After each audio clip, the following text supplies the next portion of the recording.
again, idea party. I agree with a lot of what's been said here already. I do agree that we need more density, we need more supply in economic terms. I mean, supply and demand, you put more supply, it'll have effect on prices, but these fancy places that are being built, I mean, not everyone can afford it. And so we need to do something with the existing stock of homes that exist as well in terms of upgrading them and making them more available for renters and new owners. So I agree with both. I agree with a lot that has been said here. But there needs to be some incentives, and I'm concerned about the cost of these things. And I agree with social housing, that needs to be built. And I agree with the idea that incentives need to be applied to make places more affordable for renters. So we need to be innovative. We have to be more innovative in our thinking and more flexible, I think. Thank you very much.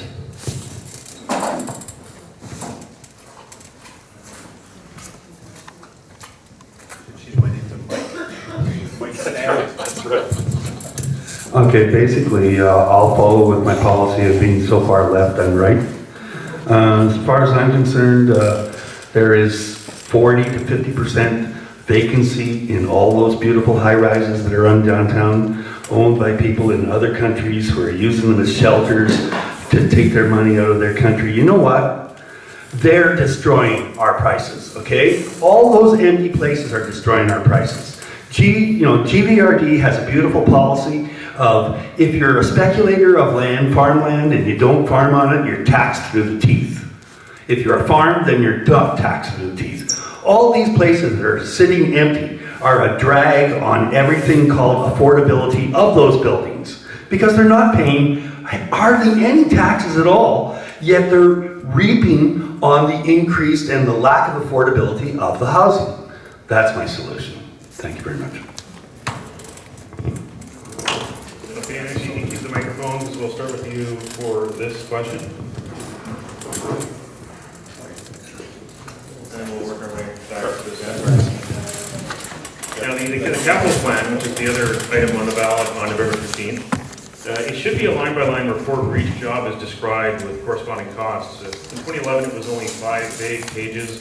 In 2014, it's about a page and a half for $235 million of non-specific spending.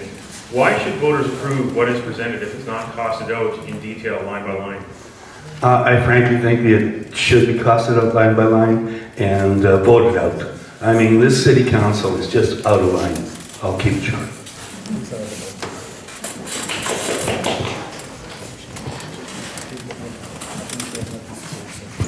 I'll second that as well. I think it should be costed out. People should have access to that information. As a matter of fact, as far as transparency and accountability, all that kind of stuff, I mean, it should all be available at a click of a mouse. Everyone should be able to have access to this at home. This information in the city, that's something we'll probably talk about more later, but definitely should be costed out. Thank you.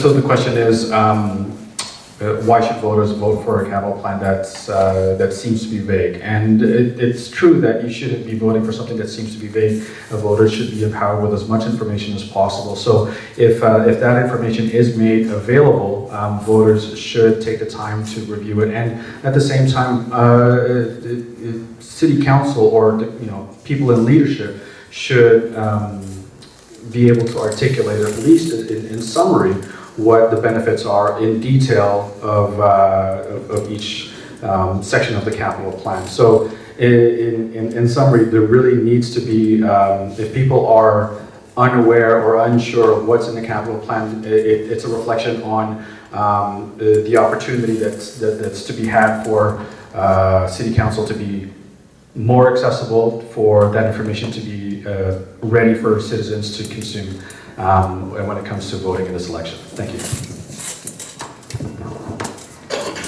I urge you all to vote for the capital plan on the ballot. And the reason is that the capital plan, unlike the capital budget, unlike the operating budget, is detailed. For the last 3 years, I have voted for the capital budget. I have not voted for the operating budget. The capital budget, check it out online, does have line-by-line items. So it's all there. I love it because you can see exactly what the money's going to be spent on. My one problem was that I did not see in the capital budget a line item that should have been there for the Marc Community Center. Instead, it got shoved into something called emerging priorities, which is ridiculous. But the operating budget, the first one that I looked at when I got to the council table after being elected in 2011, the details, lined details, could fit in 2 tables on one side of an 8.5 by 11 piece of paper. It's gotten a bit more detailed since then, but I have not had confidence in the details of the operating budget to be able to vote yes on it for the last 3 years. But the capital plan, please do support it because you can find that detail online. Well, thank you for that question. And it's as Councillor Carr has said, there's lots of detail on the capital plan, and we've been making continuous improvements to that as well. And so the question wasn't quite accurate. Actually, time out. I got a message to use my phone as part of the host. I got it on my webpage on my phone right now. So it's not line by line, sir. No. It's not line by line. I can show it to you right now. So, It's not Mr. line by Mackin, line. are you injecting here? No, I'm the moderator. I'm just actually injecting. So what I'm, I've got it here. It's so not you have a line by sitting councillor sitting beside me that said it is line by line. line. Sorry, sir. With all due respect, I'm So- the moderator and I'm representing the citizens here as well. Thank you for that. And You can have. Before I ask that question, I'll sit down and let you speak first. Before I asked the question, I went to my phone to find the line-by-line budget, because I, as a reporter, also been trying to find line-by-line budget. Now, you're politicians. We're representing the people here. We're asking you questions on behalf of the people, and I'm just saying, that's all I got right here. I don't have line-by-line on the website for the whole city of Vancouver. So, can you show me where on the city of Vancouver website the line-by-line is? Okay. So should I take my time to answer the question now, Mr. Mackin? Have a full minute, yes. All right, thank you. So it is line by line. Mr. Mackin apparently can't find it on his phone, but I can certainly take the time afterwards and show Mr. Mackin the detail that is in the report. I also want to point out to Mr. Mackin and perhaps all of you that as we go through the capital plan process, there is a large number that's put out, and it's in categories, but each of the specific approvals for each of the specific projects comes each year. And that comes before council with even more detail on what it is that we're approving and why, and based on updated information. So when we vote on it during this election, it's the overall arching number. Here's where we like to invest, but we need to do more detailed research before we actually bring it before council for final approval, because we need to update those numbers first of all, make sure that they reflect both the size and need perhaps of a library or community center, and ensuring that that investment makes sense in terms of the priorities at that time, because being a 3-year term currently, by the 3rd year, priorities for the city may have changed, that we need to make some adjustment to that, and therefore that's why you don't see the exact detail perhaps right now as part of the capital plan, but all that detail comes a little bit later. Okay, just a moment before we continue, just to be very accurate here, Councillor Louie and Councillor Carr, on the page it's called Capital Plan Borrowing Questions. And I will show you here, under Parks and Recreation, Parks, $17.95 million. Recreation and Exhibition Facilities, $40.25 million. Total amount, $58.2 million. Public Safety and Public Works, Public Safety Facilities, $22.25 million. Then we have Street and Bridge Infrastructure, $56.45 million. Mr. Mackin, you are correct. That is the borrowing question. And what both Councillor Carr and I are saying to you is that as on the city's website, each of these specific questions are broken down into great detail so that you can go and look at the very specific items that you're interested in, not necessarily, because we can't obviously put all that detail into a question, otherwise that ballot that you'll be filling out, hopefully, when you go vote, will be pages long. The current capital plan report that came before council was 62 pages, and even that doesn't include all the detail because there's too much information. So that's why we direct you in the council report to go onto the website, into the very specific areas, to look at those areas that are important to you and others, even if they're not, and look at the aggregate of all that information. And it is available. So we can continue this online, or continue this now, Mr. Mackin, but I can tell you it's Sorry, there. actually on the moderators, please sit down, thank you. And I'm just telling you, there's no link on this website that I see right now on my page. No link here at all that goes to a line-by-line item. So I'm just telling you the facts that I have here. But if you can provide the people in the audience with the link to the website that has the line-by-line, please do. I actually can. I just Googled it. I'm so sorry I did use my iPhone. But if you go on to Vancouver.ca, there's actually 59 pages of line items on the capital budget. Sorry, thank you. And it's really hard to, can you put the mic for me? Sorry. So the link is, sorry, I just Googled Vancouver.ca capital budget, and then you get to the website, and then you look to, there's a thing that's a drop-down menu, and one of the drop-down menus for that is the 2014, now this would be the 2014 capital budget. We have the same thing for every year. 2014 capital budget detailed summary, and it's 59 pages of detail on here, anyway. It's a problem with the City Hall Communications Office because I've looked for it and have asked for it, haven't been provided, unfortunately. iPhone, this right here. It reminds me of when I used to DJ weddings holding a microphone for someone else. I took a look at the capital plan as well, and I saw the broad strokes. I don't know how many new computers they want to buy or how many new vehicles they want to buy. There's just big numbers with lots and lots of millions there. I guess I didn't look as well because I didn't see any link, and if Mackin can't find it, I really doubt that any of you would be able to find it either. And I think that speaks to a real ongoing problem we have is the reluctance of the city current administration to provide you, the public, with information. I've got a redacted FOI report myself and had to go through the privacy commissioner and wait weeks and weeks and weeks. As much as I hate to say it, Toronto is really beating us as far as transparency goes. I know I feel sort of competitive with them. But they have an open bidding process. Everything is up on the internet for you to see right away. All their candidates, I'm not sure all of them, but most of them were disclosing their financial contributions before the election. And that's just sort of a few things we would like to institute if given a chance to serve, along with the Lobbyist Registry and Anti-Corruption League. Like, we don't know any better. You want transparency? We're ready to give it to you.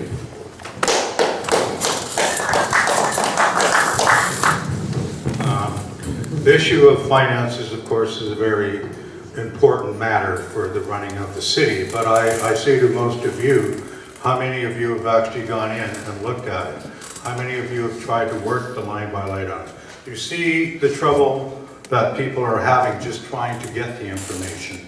I can tell you in another life 40 years ago, I was a registered representative and a partner of Nesbitt Thompson, and which is an investment, and one of the reasons I left the business is that looking at profit to earnings ratios, looking at these things, didn't really satisfy me. I understand budgets. Budgets are wishes. Plans can change, and I think that what we really need to have is a government that listens to the people. And now I understand not only listens to the people, but can make what they're saying understandable to ordinary people like you and I. And I find that this little discussion that we just had here about where the information was very enlightening, and it should be enlightening to all of you.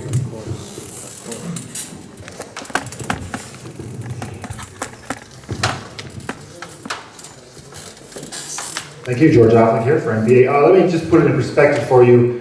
When budgets and capital plan, capital budget, and operating budget, it's all very confusing. But just to put it in perspective of an individual, under Vision Vancouver, your taxes have gone up 46%. Our debt has doubled. To service that debt now represents almost 10% of the operating budget. So 10% of the money we take in, or it has to be used just to pay the debt. So this is a significant problem. And as Adriane Carr mentioned, getting detail about anything at City Hall, and as Bob has said, it's almost impossible. And when you go to the website, it's confusing. NPA is committed to transparency, but also being the most open government in Canada immediately. That's one of our major goals.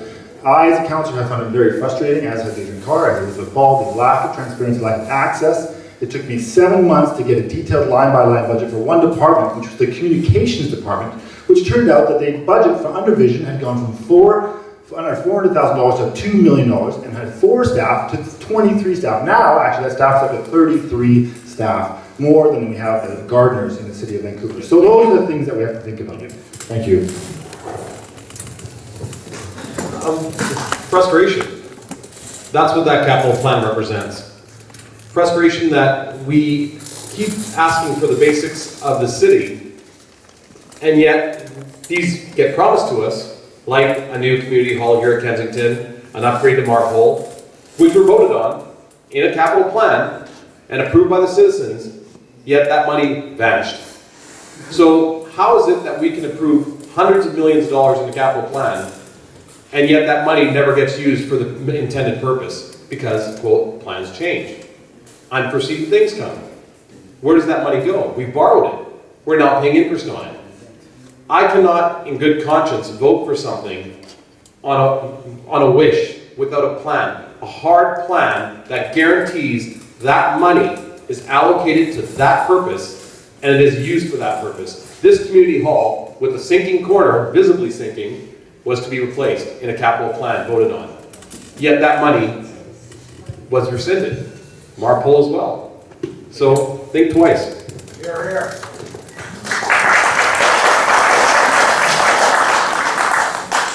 And just an update that I did see on Councillor Carr's phone that there is a line-by-line item budget.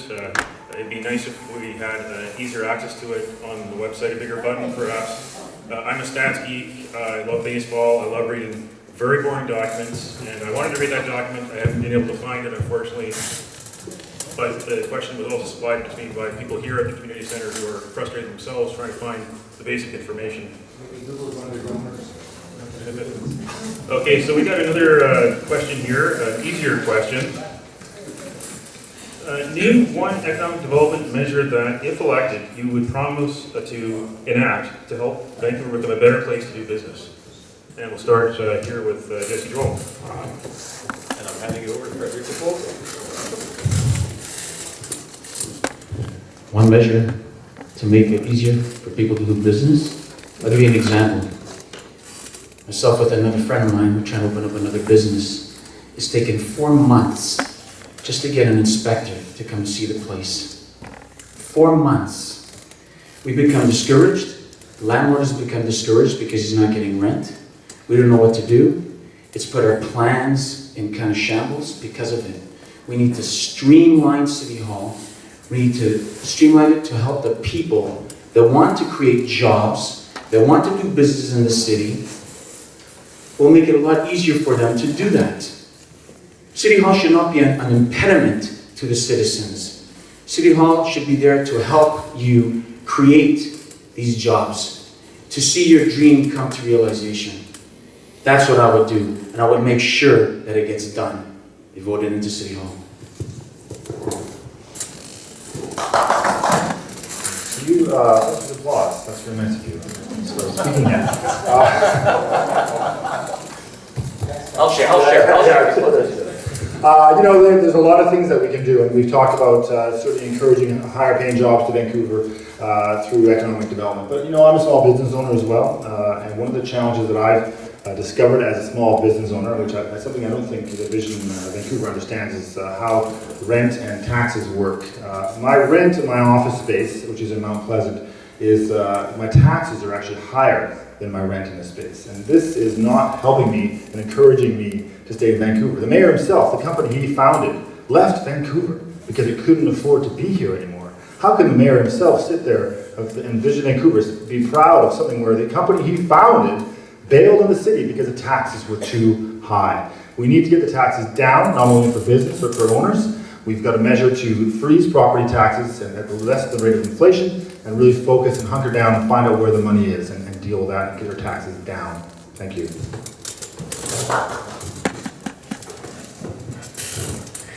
Before we ask ourselves the question of how to improve the business environment, we have to take a look at the government. It's so difficult to do business with the government in power.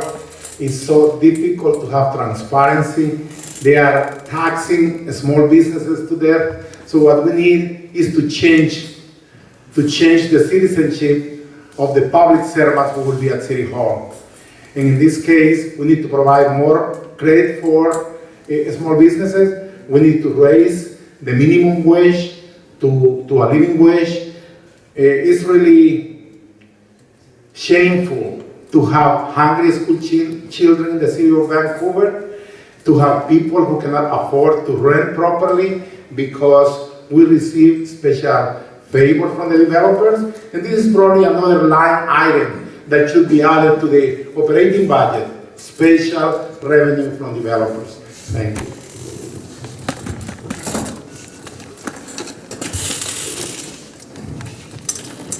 Once upon a time, it was against the law for Vancouver to hold debt.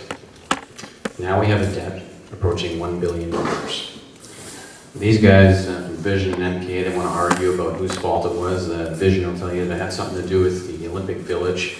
I don't know what that really cost us because there's just so many numbers flying out there, but it might be, let's call it 150, 200 million. So if we're up to about 700 million now, then these guys are responsible for 500. Now, these guys at Vision, they'll tell you that this is blue, right? Most people see this is blue. They'll tell you this is like any color but blue, red, whatever. Don't believe a damn word they say. Lower taxes. You guys want lower taxes? Get rid of them. Bring in some people, a mixed slate that is going to run the city responsibly, attack the debt, and we'll do that by making sure that when developers want to bring in large projects, that we are going to extract the appropriate amount of money for them to cover the cost to build and renovate community centers, so we can throw, we can have the developers fund swimming pools and healthcare and fire services and police services to grow with our communities. But right now, that's not happening. We're being left behind by the developers. So let me say that, yes, there is debt in the city. But remembering that debt is what we do when we want something upfront, that we borrow. Not dissimilar to many of you in the room when you buy a house and you take a mortgage and you pay it off over time. That's exactly what we do in the city of Vancouver. Only we don't pay it off in 25 years, we pay it off in 10 years. And so there is a continuous cycle of borrowing and paying off and borrowing and paying off. What was happening was that there was a big commitment that was given by the MPA, $1 billion commitment for the Olympic Village, which did not work out. And but you've topped that with another 500. It's important to recognize that we were saddled with that and we paid down that debt. And so, yes, we continue to borrow, but what do we borrow for? So the question is, why is the debt going up? Which is a good question. In the last capital plan, there was approvals for instance, facilities like a new library on Hastings Street. Hillcrest community centers, a prime example of reinvestment into the neighborhood. And we talked a little bit earlier about how this space right here needs investment. That's what the borrowing goes for. Just possibly to say that the mayor didn't leave the city because it was getting too expensive. The size was too small. Absolutely. Thank you.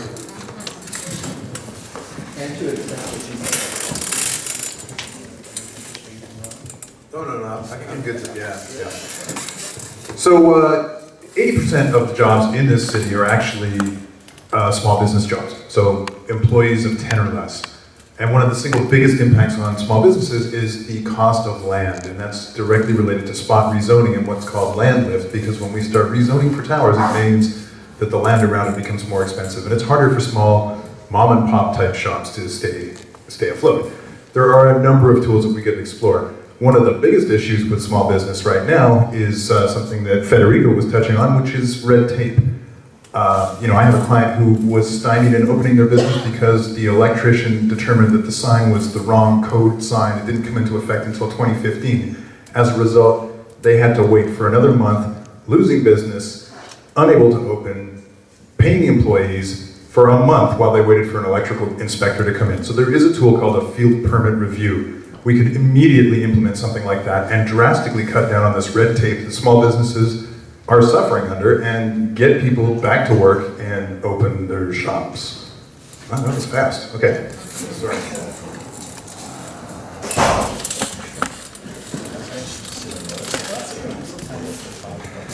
Thanks. Street. I'm getting a lot of exercise tonight. So the question is around economic development, and I'd say the first thing that we really got to consider when it comes to the economic health of the city is making sure that people can live and work here in the city. There's a lot of people that are young people and working families are leaving the city because it's just too expensive. It's too unaffordable. So we gotta look at the affordability of housing and for families the affordability of childcare. Additionally, we want to follow the leadership of, say, the city of New Westminster, where the city could start offering living wage jobs. And the city could also promote other businesses that provide living wage jobs so that there's more money for these families to spend and be able to afford to live in the city and continue that economic cycle of not only living here, working here, but spending their money here in the city. Thank you.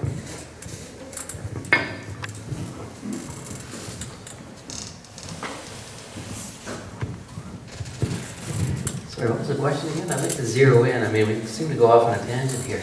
If you were elected, what economic development measure, one economic development measure would you propose to get Vancouver being a better place to do business? Well, that's an easy one. Promote the wellness stuff, of course. Getting lots of exercise here. Well, let's see now. I agree with what has been said here. Economic development. I mean, I think I'd encourage entrepreneurship, basically. And certainly encourage people to, I try to solve two problems at once. How about get people more involved in development? People can become their own developers. People can get involved with modular homes, redoing homes and stuff like that. I'd like to promote that kind of business. Especially people that want to buy homes. Habitat for Humanity. Build your own home. Out of blocks. That's the kind of innovative stuff I'd like to encourage. The idea of solving a problem, economic problem, housing problem, all at the same time. Make young people energetic to help build their own home, stuff like that. Thank you very much.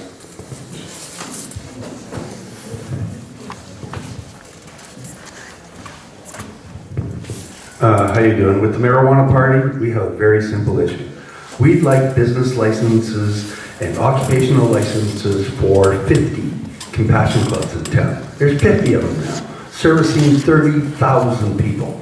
And the city could use 15 to 20 million dollars worth of money that they don't collect a dime from now because they're not allowed. The city thinks they don't exist. They don't exist in law. And this ignorance is costing the city 15 to 20 million dollars in revenue. We would love to pay these taxes and contribute to the city. How's that? Instead of being a burden to the city, let's contribute 15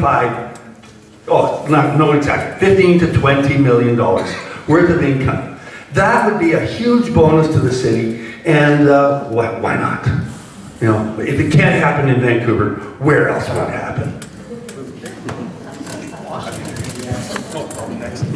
Okay, keep up the microphone there. We've got another question from north south again. Okay. Now this one is a local question here. Would you or your party reverse Vision Vancouver's decision to postpone the $11 million child care and KCCA building for Kensington that was approved in the 2011 capital plan? Child care should be throwing money at all the money it can. Why? It stabilizes families. It allows two incomes to come into the city, and it's austerity. I mean, why give it to the poor and people who are raising a family when you could give it to a developer? That's the attitude the city has. Thank you. Oh, I'm Marc Boyer, okay? Independent. She asked, you should mention your name, okay? Marc Boyer. Thank you. That's great, Marc. I agree with Marc. I mean, why is Vision not accepting this money? I'd like to know why. From the marijuana crowd. And maybe from some other industries that they're not accepting money from, that are not currently being regulated properly. I mean, this money could be used for daycares and things like that. Why not? Nothing wrong with it. I agree with Marc, and that's how I'd solve my problem. Daycare, a lot of other problems. Thank you.